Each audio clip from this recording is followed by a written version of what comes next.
ये चंद रुपये मैं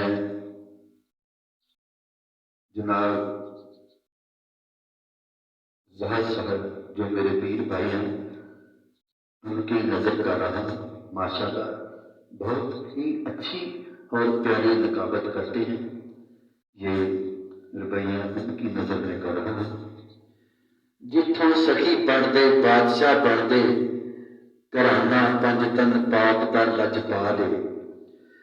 जिथों सखी बनते बादशाह बनते घराना पंजतन पाक का लज पा ले।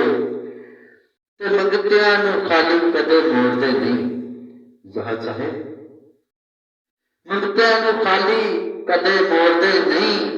ऐसी सखावत करते अली दे लाले।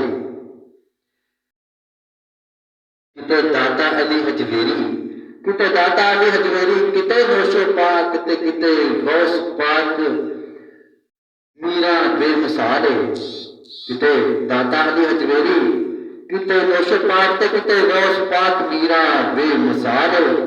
अपने पराए विच फर्क नहीं पाउंदे तबस्सुम, अपने पराए विच फर्क नहीं पाउंदे तबस्सुम। ऐसा जग उत्ते कर छड्डदे कमाल। रुपई दूसरी पेश कर आले नबी का सदका रब बनता है जहान उत्ते अनकार कोई कर ही नहीं सकता।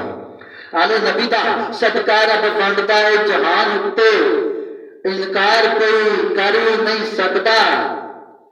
तो रजा जाता है दोनों जहाना उत्ते, रजा जाता है दोनों जहाना उत्ते।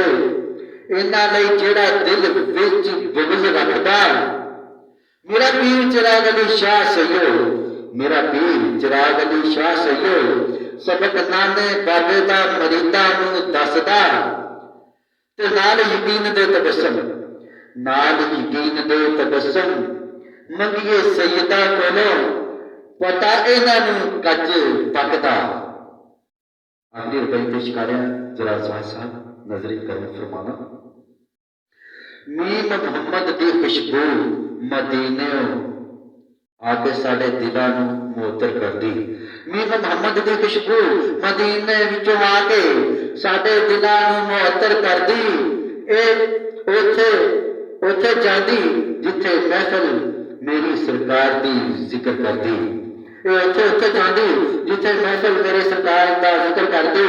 वली सारे इकट्ठे होके आ जाते, वली सारे इकट्ठे होके आ जाते ने। महफिल दिलों उत्ते असर कर दी। कलम रब दे नाल तबस्सुम सजदी फबदी ऐसे ऐसे रंग भर दी। मेहरबानी शुक्रिया जज़ाकल्लाह। अस्सलाम वालेकुम रहमतुल्लाहि व बरकातहू।